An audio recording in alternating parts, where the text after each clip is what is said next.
चला मैत्रिणींनो, माझ्या मुलीची इच्छा होती पॅटीस खाण्याची, तर मी घेतले 2 ते 3 वाटी मैदा आणि त्यामध्ये मस्त असं 2 चमचे तूप टाकून घेतले आणि छान असं पीठ भिजून घेतलेलं आहे. तर घट्टसरच हा गोळा भिजवायचा आहे.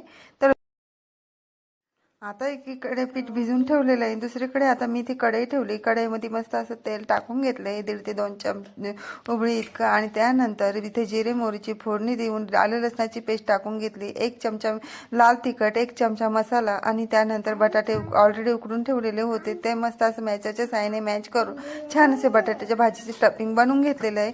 तर अशा पद्धतीने ही आतली भाजी बनवली तर ती देखील खूप खायला छान लागते. हिरव्या मिरचीचं काही इथे वाटण टाकले नाही, लाल तिखट ही मसाला टाकून सुद्धा छान होते. त्यानंतर ते मी छान असे पातळसर चपाती लाटून घेतली.